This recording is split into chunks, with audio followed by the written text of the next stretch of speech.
தற்போது எதிர்க்கட்சித் தலைவராக இருக்கும் உதயநிதி ஸ்டாலின் அவர்கள் மீது பெரிய நன்மதிப்பு இன்றைக்கு பெரும்பாலான மக்களுக்கு இல்லை.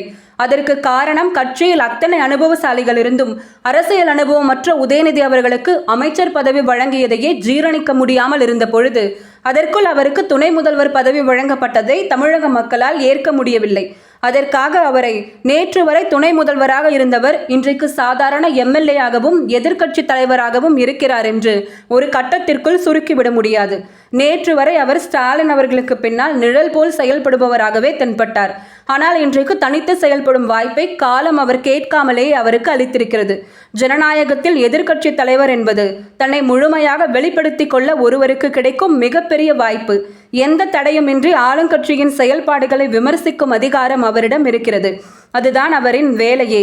இந்த வாய்ப்பை பயன்படுத்தி கொண்டு உதயநிதி அவர்களுக்கு துணை முதல்வர் பதவி வழங்கப்பட்டது சரிதான் என்று தமிழக மக்களை சொல்ல வைப்பது அவர் வேலை. ஆளுங்கட்சியின் செயல்பாடுகளை ஒரு கண்ணில் பார்த்து கொண்டிருக்கும் ஊடகங்கள் எதிர்க்கட்சியின் செயல்பாடுகளை இரு கண்களிலும் எண்ணெயை ஊற்றிக்கொண்டு பார்த்து கொண்டிருக்கின்றன. எதிர்க்கட்சியினர் எது பேசினாலும் இன்றைக்கு மிகப்பெரிய செய்தியாகிறது. திரு விஜய் அவர்களின் அரசியல் பிரவேசம் தமிழக மக்களுக்கு செய்திருக்கும் மிகப்பெரிய நன்மைகளுள் ஒன்று மக்களை அரசியலை பற்றி பேச வைத்திருப்பது.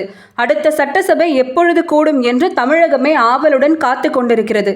நாமெல்லாம் நேற்று வரை திரைப்படங்களின் வெளியீட்டிற்காக காத்திருந்தவர்கள். திரு விஜய் அவர்கள் மீது விழும் வெளிச்சத்தில் சட்டமன்றம் பிரகாசிக்கிறது. அந்த ஒளியில் உதயநிதி அவர்கள் இன்னும் பிரகாசிப்பார் என்பது என் கருத்து.